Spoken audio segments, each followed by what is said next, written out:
신약성경 4복음서 가운데 마가복음은 가장 짧은 복음이지만 사복음서 가운데 가장 권위 있는 책으로 인정을 받고 있습니다. 총 16장인데 그 가운데 8장이 그리스도의 고난과 죽으심과 부활에 관한 말씀입니다. 마가가 성령의 영감으로 말씀을 기록할 때 예수 그리스도의 십자가에 초점을 맞춰서 그 복음서를 기록했다는 뜻입니다. 마가복음만이 아니라 신구약 성경 전체가 예수 그리스도의 십자가에 초점을 맞추고 있습니다. 오늘 우리가 함께 읽은 히브리서 9장 말씀도 예수 그리스도의 십자가 보혈이 주제인 것입니다. 우리가 지난주에 함께 살펴본 히브리서 9장 19절 말씀을 보면 모세는 백성들에게 율법을 반포한 이후에 송아지와 염소의 피를 뿌렸습니다. 이것은 하나님께서 주신 계명의 말씀대로 순종하지 않으면 너희가 이 짐승처럼 된다는 경고였습니다. 그러나 한편으로는 인간이 순종하여서 구원을 받을 자가 단 한 명도 없기 때문에 모세는 속죄의 피, 예수 그리스도의 피를 백성들에게 뿌린 것입니다. 우리 구주 예수 그리스도의 피는 죄사함과 거룩함과 생명을 주는 복된 피입니다. 그러므로 그리스도의 피가 오늘 우리의 심령에 뿌려져야 돼요. 여러분의 심령에 그리스도의 피가 뿌려졌습니까? 그러면 이미 우리는 거룩함과 의로움과 생명을 얻은 자들임을 믿으시기를 바랍니다. 히브리서 9장 21절 또한 이와 같이 피를 장막과 섬기는 일에 쓰는 모든 그릇에 뿌렸느니라. 모세는 짐승의 피를 온 백성에게 뿌렸을 뿐만 아니라 성막과 성막 안에 쓰는 모든 섬기는 기구들 위에 뿌렸습니다.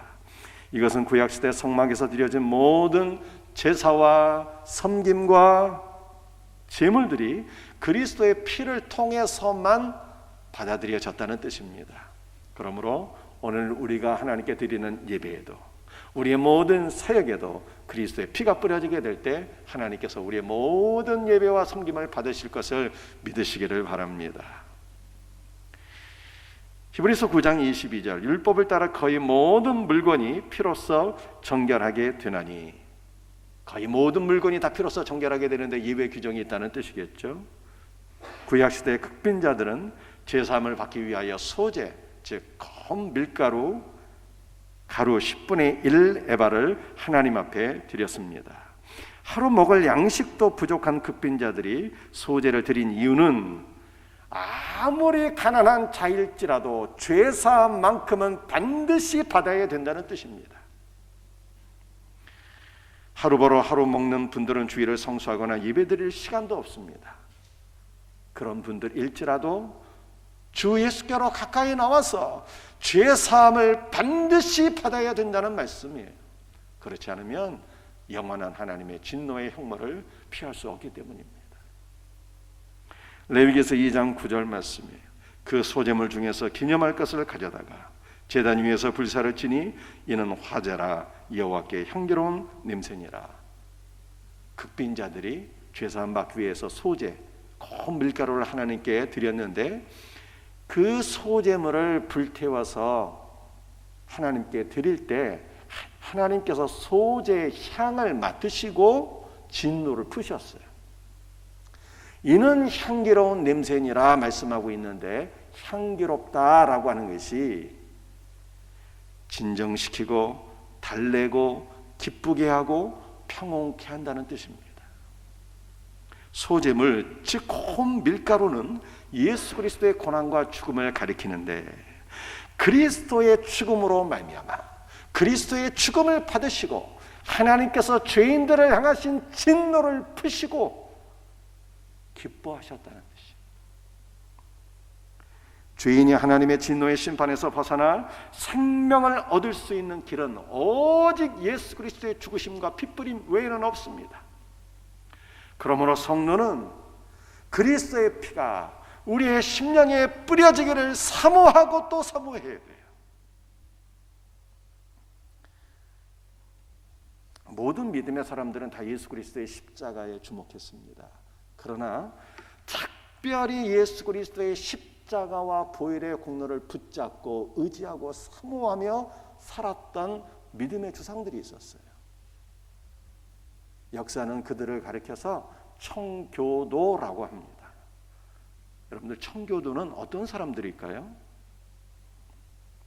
청교도가 무엇인가를 이해하기 위해서는 우리가 영국 교회에 대한 이해가 있어야 합니다. 독일에서는 면죄부 때문에 종교 개혁이 일어났지만 영국에서는 영국 국왕 헨리 8세의 이혼 문제 때문에 종교 개혁이 일어났어요. 영국 왕 헨리 8세는 스페인의 공주인 캐서린과 결혼을 하게 되는데 24년 동안 결혼 생활을 이어가게 됩니다. 그런데 그 기간 동안 딸 메리 외에는 아들을 낳지 못했어요. 그러다가 궁녀인 앤 볼레인과 사랑에 빠지게 되었는데 아들을 얻고자 하는 마음으로 교황 클레멘트에게 혼인 무효를 요구하게 됩니다. 그런데 교황 클레멘트는 이 캐서린이 스페인의 공주이거든요. 그래서 유럽에서 스페인이 강력한 가톨릭 국가이기 때문에 스페인의 눈치를 보고 헨리 8세의 이혼을 허락하지 않습니다. 그러자 헨리 8세는 교황이 영국 교회의 머리가 아니라 국왕이 영국 교회의 수장이라고 하는 수장령을 발표하게 돼요. 이것이 바로 영국에서 일어난 종교개혁의 시발점입니다. 수장령 이후 영국 교회는 카톨릭적인 요소들을 배제하는 종교개혁을 단행하고 영국 교회를 성공회라고 명명하게 됩니다. 이 헨리 8세는 6번 결혼을 하게 되는데 3명의 자녀를 얻게 돼요. 장녀의 이름이 캐서린과의 관계에서 태어난 메리이고, 둘째 처녀의 이름이 엘리자베스와의 관계에서 태어난 앤 볼레인과의 관계에서 태어난 엘리자베스이고, 그 다음에 셋째로 아들을 얻게 됩니다. 에드워드 6세라고 하는 아들을 얻게 돼요. 헨리 8세가 죽고 난 이후에 아들 에드워드 6세가 왕위를 이어받게 되는데 그의 나이 불과 10살이었어요. 6년 동안 재위하게 되는데 6년 만에 폐렴으로 죽게 됩니다. 그래서 에드워드 6세의 왕위가 장녀인 캐서린에게로, 이 메리에게로 돌아가요. 근데 이 메리는 캐서린의 딸이거든요. 그래서 성공회를 박해하고 다시 가톨릭으로 회귀하게 됩니다. 이 메리의 별명이 피의 여왕이에요. 잔혹한 박해가 시작되었습니다. 성공회 교도들이 박해를 견디다 못해서 유럽 대륙으로 다 피신을 했어요. 한 무리가 스위스 제네바로 가게 되는데 그곳에서 존 칼빈을 만나게 됩니다. 칼빈의 가르침을 받고 많은 영향을 받고 다시 돌아오게 돼요. 언제 돌아오게 되는가 하면 이 메리가 오래 살지를 못했어요. 메리도 5년 동안만 재위하게 되고 암으로 죽게 됩니다. 그리고 나서 그의 동생 엘리자베스가 영국 왕위를 이어받게 되는데 엘리자베스 때에 이르러서 박해가 중단이 돼요. 그래서 유럽으로 갔던 성공의 교도들이 다시 영국으로 돌아오게 되는데 그 가운데 어떤 사람들이 있었어요? 칼빈을 만나서 가르침을 받았던 분들이 있었거든요. 그들을 가리켜서 청교도라고 합니다. 이 청교도의 뜻은 청소교도란 뜻이에요. 청교도들은 다 청소하기를 원했어요. 무엇을 청소하기를 원했을까요? 성공의 안에 남아있던 모든 가톨릭적인 요소들을 다 청소해버리기를 원했어요.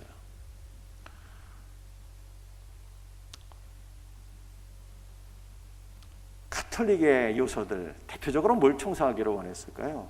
예배 형식을 다 청소해버렸어요. 가톨릭의 예배는 미사라고 하는데 의식 중심이잖아요. 다 청소해버리고 오직 말씀 중심으로 예배를 드렸어요. 칼빈의 영향을 받아서 오직 말씀만 선포한 거예요. 이 청교도들이 예배와 관련해서 또 청소한 것이 있었는데 가운을 청소해 버렸어요. 예배 때에 입는 주교들, 사제들, 오늘날 이 목회자들이죠. 목회자의 가운 다 없애버렸어요. 왜냐하면 이 가운이 사제와 평신도들을 구분짓는 것이라고 생각했어요. 그러니까 모든 믿는 성도들은 만인 제사장에 의거해서 다 망같은 제사장이기 때문에 예배 집례자가 특별히 가운을 입을 필요가 없다고 생각한 거예요. 청교도들은 오직 예수 그리스도로 옷 입기를 소원했습니다. 그리고 말씀만 선포한 거예요. 이 청교도는 칼빈의 영향을 받은 칼빈의 후예들이지만 칼빈주의와는 조금 더 다른 면이 있어요. 칼빈이 무엇을 설립했습니까? 장로교를 설립했잖아요.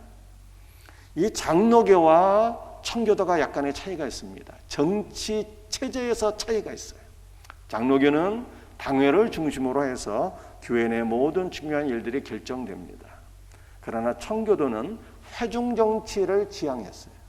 회중정치라고 하는 것은 모든 성도들이 다 모인 이 회중에서 교회의 모든 중요한 일들을 결정하는 정치체제를 가리켜서 회중정치라고 하는 거예요.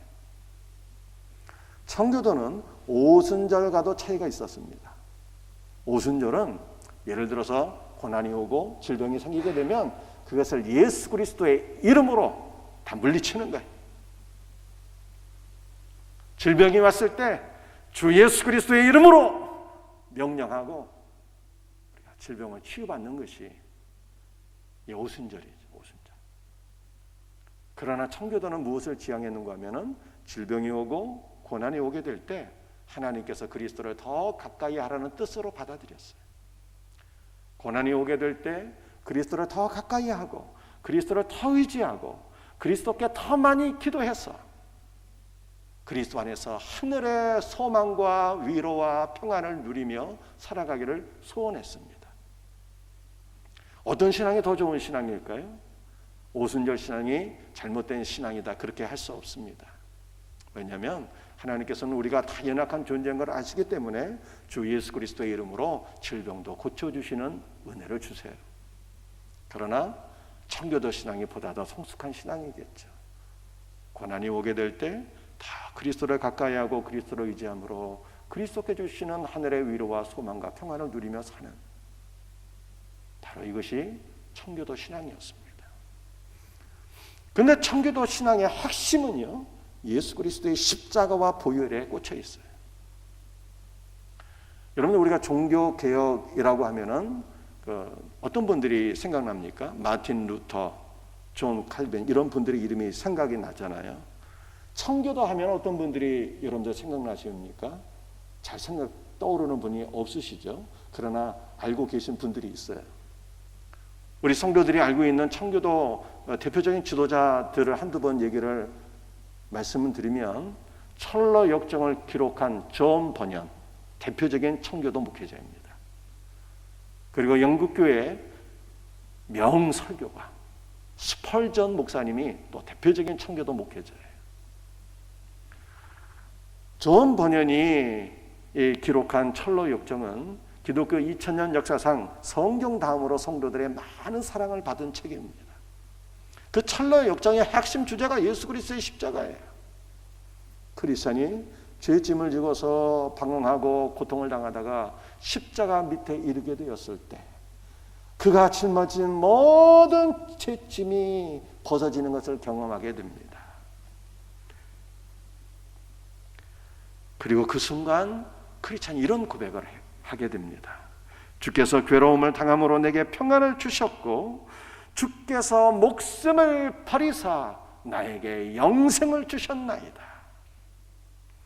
기쁨에 넘쳐 감사의 눈물을 흘리며 십자가를 바라보게 될 때 세 천사가 나타나게 됩니다. 한 천사가 이르기를 평안할지어다. 또 한 천사가 이르기를 죄사함을 받았느니라. 그리고 세 번째 천사가 이르기를 두루마리 책을 하나 주면서 천국길 순례하는 동안 이 두루마리 안에 기록된 말씀을 꼭 읽어보고 이 두루마리를 천국 문 앞에서 증명서로 제출하라 라고 하는 말을 전해주게 돼요.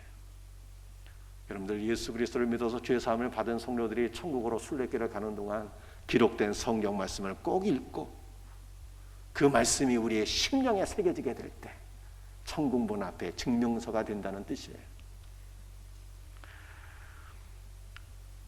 우리 장로교는 칼빈과 청교도의 후예라고 할 수가 있어요. 청교도 신자들이 예수 그리스도의 십자가를 붙잡고 그 보혈의 공로를 사모하며 의지하며 살았는데, 여러분들 오늘날 그렇다면 우리는 어떠한 신앙생활을 해야 되는 것입니까? 일평생 예수 그리스도의 십자가를 붙잡고 의지하고 사모하고 주께로 더 가까이 나가서 보혈의 공로를 누리며 사는 삶을 살아야 되는 것입니다. 이 은혜가 회복되기를 주 예수 그리스도의 이름으로 축복합니다.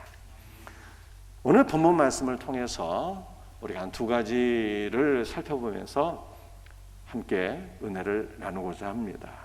첫 번째는 피로써 주어지는 죄사함이에요. 히브리서 9장 22절 말씀을 한 번 더 같이 읽습니다.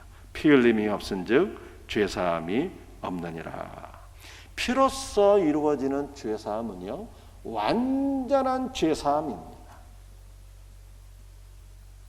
하나님께서 우리의 죄를 용서해 주실 때 얼마는 그리스도의 피로써 용서해 주시고 우리의 죄에 얼마나 남겨놓으셔서 그 죄에 대한 책임과 형벌을 물으시는 그런 하나님이 아니세요. 우리의 모든 죄는 그리스도의 피로써 사함받는 순간, 그 순간 우리의 모든 죄가 아예 처음부터 저질러지지 않았던 것처럼 간주가 돼요. 그러므로 우리는 그리스도의 피로 인하여 아버지의 집에 받아들여지고 아버지의 사랑 안에 안기는 것입니다. 이것이 누가복음 15장 말씀이에요. 탕자가 아버지의 재산을 다 말아먹었습니다. 허랑방탕한 삶을 살았습니다. 그런데 그 탕자가 아버지 집으로 다시 돌아오거든요. 그런데 아버지가 그 아들을 어떻게 했습니까? 우리 같았으면 가만 놔두겠어요? 그런데 그 아버지는 얼마나 사랑이 많으신지 달려가서 그 아들을 끌어안고 입을 맞추고 집 안으로 인도해서 아들에게 모든 것을 다 회복시켜 주시잖아요. 그 아버지에게 이 아들은요, 아예 처음부터 죄짓지 않은 아들이에요. 그냥 잠시 외출했다가 돌아온 거예요. 그러니까 너무너무 반가워서 아버지가 어쩔 줄 모르고 그 아들을 맞이하잖아요. 왜 그랬을까요? 아들의 죽음의 기초에서, 그리스도의 죽음의 기초에서 그 아들의 모든 죄가 아예 처음부터 없던 것으로 아버지에게는 여겨지는 거예요. 피로 인한 죄사함은 완전한 죄사함입니다. 우리 하나님께는 책들이 있거든요. 우리의 이름이 기록된 생명책, 죄인들의 모든 악행이 기록된 행위책, 우리가 그리스도를 위하여 수고하고 봉사한 모든 것들을 기념해 놓은 기념책들이 있습니다.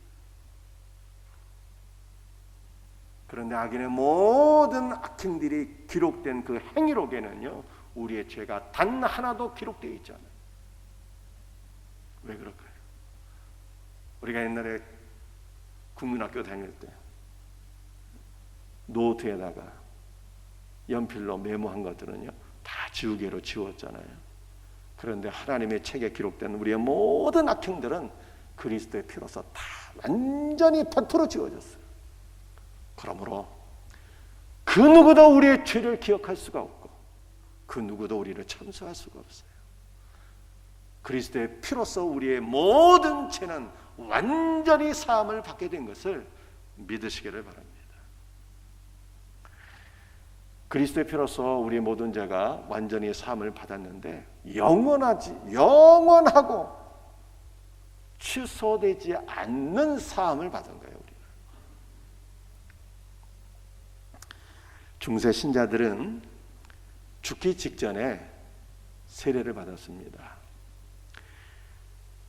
왜냐하면 일평생 우리가 셀 수도 없는 많은 죄들을 지게 되는데 그 모든 죄들을 다 모아 놓았다가 죽기 전에 단 한 번의 세례로서 죄를 사함받아야 된다라고 생각했기 때문입니다. 세례 일찍 받으면 그 다음에 짓는 죄는 어떻게 사함받는가 이렇게 생각을 한 거예요. 여러분들, 세례가 우리의 죄를 사해 주는 것이 아닙니다. 세례는 단지 상징일 뿐이죠. 세례의 문은 그리스도의 몸에서 나온 물과 피를 상징하는 거예요. 그래서 우리의 모든 죄는 세례가 아닌, 세례가 가리키는 바 그리스도의 물과 피로서 사함을 받게 되는 것입니다. 우리의 모든 죄는 예수 그리스도를 믿는 그 순간 완전한 사함을 받게 돼요. 여러분들, 우리가 병 들었어요. 그런데 그 병을 고침받기 위해서는 즉시로 안 되잖아요. 병원에 가야 되죠. 의사의 진료를 받아야 되죠. 또 어떤 경우에는 수술도 받아야 되죠. 약도 먹어야 되죠. 요양도 잘해야 되죠. 오랜 시간이 걸리잖아요. 그러나 그리스도께서 우리의 죄를 사해 주시는 것은 우리가 그리스도의 보혈의 공로를 믿는 그 순간, 우리의 모든 죄가 단번에 완전히 그 즉시 사함을 받게 되는 것입니다. 어떠한 죄인일지라도 죄사함의 은혜를 받아들이기만 하면 바로 이 자리에서 죄사함의 은혜를 누리게 되는 것입니다. 한 번 죄사함을 받게 되면 그 죄사함은 영원한 죄사함이요, 결코 돌이킬 수 없는, 취소될 수 없는 죄사함이에요. 그러므로 우리는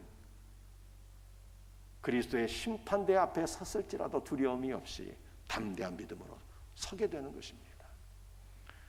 로마서 8장 33절 34절 말씀을 함께 읽습니다. 누가 능히 하나님께서 택하신 자들을 고발하리요? 의롭다 하신 이는 하나님이시니 누가 정죄하리요? 죽으실 뿐 아니라 다시 살아나신 이는 그리스도 예수시니 그는 하나님 우편에 계신 자여 우리를 위하여 간구하시는 자신이라. 크리스찬이 고백했듯이 주께서 우리를 위하여 정죄를 당하시고 죽음의 형벌을 받으셨기 때문에 우리에게는 결단코 정죄가 없고요, 우리에게는 결단코 하나님의 준엄한 심판이 있지 않는 것입니다. 우리 하나님께서는 예수 그리스도의 죽으심과 부활하심과 보호자 우편에서 우리를 위하여 간구하시는 그 기도를 들으시고 예수 그리스도의 보혈의 공로에 기초해서 우리의 모든 죄를 사시고 너는 의롭다 꽝꽝꽝 판결해 주셨어요. 만왕의 왕이신 하나님께서 예수 그리스도의 십자가 보혈을 받으시고 우리를 의롭다고 판결하셨은즉 누가 우리를 참소하리요? 누가 우리를 정죄할 수 있겠는가? 바울이 로마서 8장에서 그렇게 말씀하고 있는 것입니다. 그러므로 우리도 예수 그리스도의 십자가 보혈의 공로를 붙잡고 의지하고 바울과 같은 담대한 믿음으로 고백할 수 있어야 돼요. 만왕의 왕이신 하나님께서 나를 의롭다고 하셨은즉 누가 나를 참소할 수 있겠는가?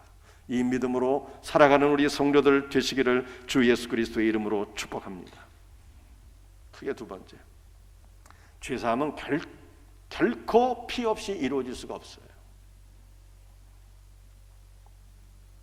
한번 몇 가지 예를 들어볼까요? 죄사함은 회개로 받는 것이 아닙니다. 피 흘림이 없이는 죄사함이 없느니라 말씀하셨어요.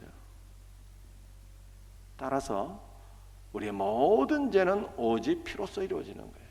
누구의 피입니까? 짐승의 피도 아니고 죄 없으신 예수 그리스도의 피로 사함을 받습니다.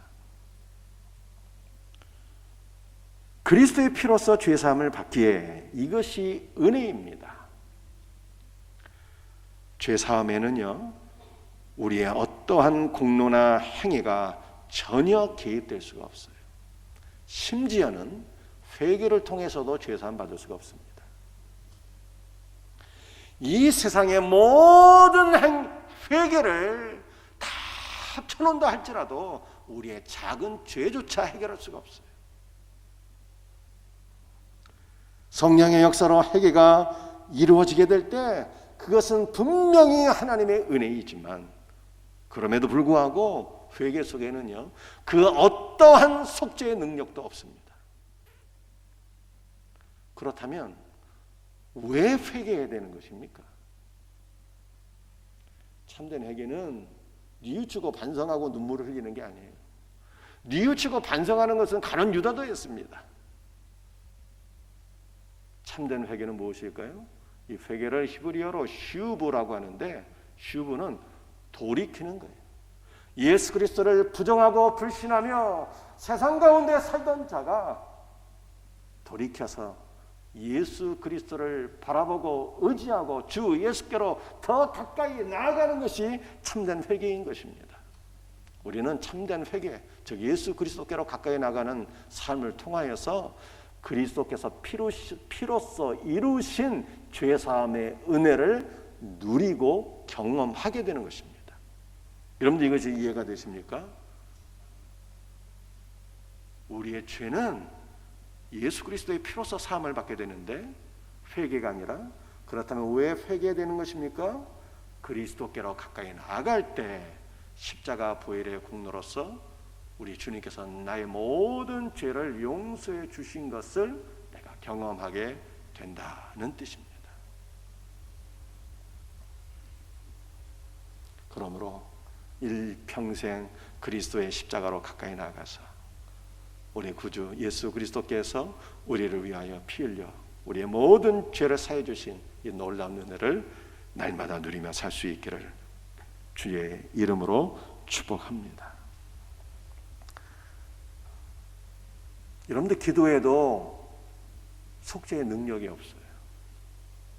하늘과 땅에 우리 모든 성도들의 기도를 다 합한다 할지라도 그 가운데는 우리의 죄를 사해 줄 수 있는 능력이 없습니다. 기도는요, 속죄의 도구로 주신 것이 아니에요. 그렇다면 왜 기도해야 되는 것입니까? 회개와 마찬가지로 기도할 때 예수 그리스도의 죄사함의 은혜를 경험하게 되는 거예요. 우리의 모든 죄는 오직 예수 그리스도의 피로써 사함을 받게 되는데, 기도할 때 그 은혜를 누리게 된다는 거예요. 여러분들 다시 설명합니다. 예수 믿으면 십자가 보혈의 공로로 죄 사함을 받고 구원을 받아요. 예수를 믿어, 십자가의 한평 강도가 예수를 믿었어요. 예수 그리스도와 함께 낙원에 들어가게 되었습니다. 그 얼마나 불쌍합니까? 왜 불쌍합니까? 분명히 구원은 받았지만 그리스도의 보혈로서 주님께서 나를 얼마나 사랑하시고 나의 모든 죄를 다 사해 주신 그 은혜를 누림이 없이 그냥 간신히 구원받은 거예요. 우리는 기도하게 될 때 그리스도께서 우리를 얼마나 사랑하시는지, 나를 위해서 피를 흘려주시고 내 모든 죄를 사해 주시고 나를 이토록 긍휼히 여겨주시는 그 놀라운 은혜를 경험하기 때문에 우리는 기도해야 되는 것입니다. 여러분들, 우리가 아무리 많이 예배를 드리고 그 어떤 위대한 헌신을 한다 할지라도 죄사함이 없어요. 구약 성경 미가서 6장 6절 7절 말씀을 한번 읽어보겠습니다. 내가 무엇을 가지고 여호와 앞에 나가며 높으신 하나님께 경배할까? 내가 번제물로 1년 된 송아지를 가지고 그 앞에 나갈까? 여호와께서 천천의 순양이나 만만의 강물 같은 기름을 기뻐하실까? 내 허물을 위하여 내 맏아들을 내 영혼의 죄로 말미암아 내 몸에 열매를 드릴까? 나의 허물을 사함받기 위하여 1년 된 송아지를 드려도 소용없다는 거예요. 여러분들, 제물 가운데 최고의 제물이 송아지거든요. 그 송아지 가운데서도 1년 된 송아지, 다 거의 다 자라기는 했는데 아직 멍에를 매지 않는, 그래서 흠이 없고 온전한 제물로서 최상급의 송아지가 1년 된 송아지, 그 송아지를 드려도 죄사함의 은혜가 없다는 거예요. 천천의 순양이나 만만의 기름을 드린다 할지라도, 아무리 많은 제물을 드린다 할지라도 그것을 죄사함을 받을 수가 없어요. 심지어는 나의 맏아들을 드리고 내 몸의 열매, 내 자식을 하나님께 드린다 할지라도 그것으로 죄사함 받을 수 없다는 뜻이에요. 여러분들, 이것을 오늘날 우리의 용어로 바꿔 설명하게 되면 아무리 많이 예배를 드려도, 아무리 위대한 헌신을 드려도, 아무리 위대한 봉사와 섬김을 해도 죄사함 받을 수 없다는 뜻이에요. 죄사함은 오직 뭐로써?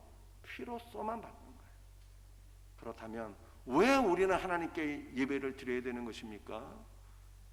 속죄함 받기 위해서 예배드리는 것이 아니라 그리스도께서 피로써 우리를 세워주시고 구원해 주셨잖아요. 이 은혜가 너무 놀랍고 감사해서 주 예수를 찬송하고 또 예배드리는 것입니다. 이게 예배드리는 목적이죠. 봉사와 섬김과 헌신이 필요 없다는 뜻이 아니라, 왜 우리가 봉사하고 섬기고 헌신해야 되는 것입니까? 죄사함 받기 위함이 아니라, 죄사함은 예수의 피로서만 얻게 되는 것이고, 주님께서 나를 구원하셨으니 그 은혜가 너무 감사해서 주여 나의 몸을 드립니다, 주님을 위해서 전도도 하고 봉사도 하고 헌신도 하는 것이죠.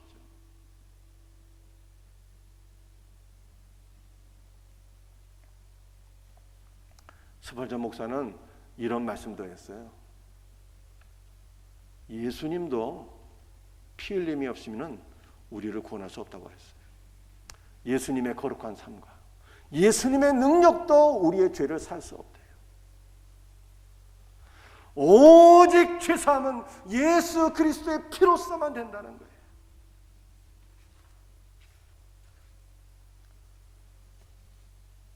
우리가 육체적으로 아무리 고난을 받아도 죄를 사함받을 수 없대요. 중세 수도사들 가운데 어떤 이들은 금욕이 죄를 제거한다고 그렇게 믿었습니다.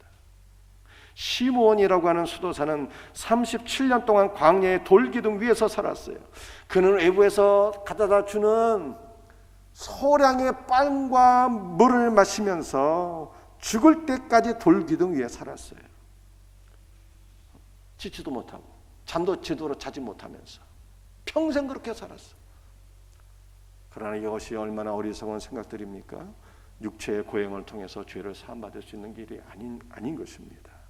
오직 피로써, 죄사함을 위해서 하나님께서 우리에게 요구하시는 것은 오직 그리스도의 피인 것입니다. 피 없이는 죄사함이 없느니라. 너무나도 단호하고 분명한 하나님의 말씀이에요. 만일 그리스도의 피 흘림이 없다면 아무리 많이 회개하고 아무리 많이 기도하고 예배하고 봉사하고 헌신하고 고행을 한다 할지라도 소용이 없어요. 그리스도의 피로서만 죄사함을 받을 수 있기 때문입니다. 그 어떤 차라 할지라도 그리스도 앞으로 나와서 십자가 부활의 공로를 의지하고 간구하기만 한다면 누구든지 죄사함을 받게 돼요. 이것이 로마서 10장 13절 말씀입니다. 누구든지 주의 이름을 부르는 자는 구원을 받으리라.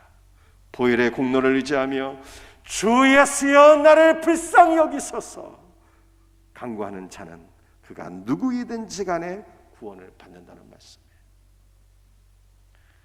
히브리서 9장 22절 말씀을 함께 읽습니다. 피 흘림이 없은즉 죄사함이 없느니라. 이 죄사함의 뜻이 무엇일까요? 용서하다는 뜻이에요. 죄를 나에게서 내보내준다는 뜻이에요.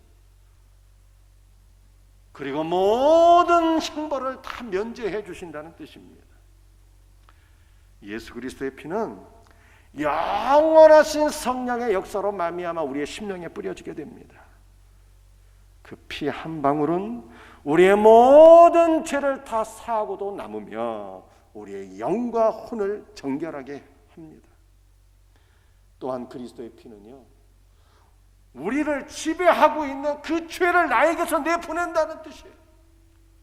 그리스도의 피 한 방울이 심령에 뿌려지게 될 때 나를 지배하고 통치하던 죄의 관세가 깨지게 되고 죄 자체가 물러가기 때문에 우리는 죄 가운데서 자유함을 누리게 되는 거예요. 죄가 용서함 받고 죄의 관세가 깨지고 죄 자체가 우리에게서 떠나기 때문에 그리스도의 피로 말미암아 우리는요 죄의 형벌 가운데서 또한 면제를 받게 되는 것입니다. 무엇보다 그리스도의 피로 정결하게 된 자는 지성소 안으로 들어가서 주 예수 그리스도와 연합하며 교제하며 하늘의 신령한 은혜와 복을 누리며 사는 복된 존재가 되는 것입니다. 이와 같은 은혜가 우리 모든 성도들에게 날마다 경험되어지기를 주 예수 그리스도의 이름으로 축복합니다. 말씀을 마치겠어요. 여러분, 우리가 칼빈의 후예라고 합니다. 청교도의 후예라고 합니다. 그렇다면 우리가 집중하고 정말로 붙잡아야 될 은혜, 우리가 증거해야 될 말씀이 무엇입니까? 바로 십자가, 예수 그리스도의 십자가 보혈의 공로를 의지하고 사모하고 이 은혜를 누리며 이 은혜를 증거하며 살아야지. 이게 칼빈의 후예인 거예요. 이게. 여러분들, 그리스도의 피로서 우리는 완전한 죄사함, 취소되지 않는 죄사함을 받은 것입니다. 그 어떤 것으로서도 죄사함을 누릴 수가 없어요. 회개도 안 되고 기도도 안 되고 예배도 안 되고 봉사도 구제도 그 어떤 선행도 우리의 죄를 상쇄할 수가 없어요. 오직 피로써 죄사함을 받는 거예요. 나머지 모든 회개와 기도와 봉사와 선교와 구제와 선행 등은 그리스도의 은혜가 감사해서 주를 위해서 자원하는 마음으로 하는 거예요. 일평생 그리스도께로 더 가까이 나가서 예수 그리스도의 피의 공로를 누리며 온전한 믿음의 사람으로 세워지는 우리 복된 성도들 다 되시기를 예수 그리스도의 이름으로 축복합니다. 기도하시겠어요? 주 예수님, 감사합니다.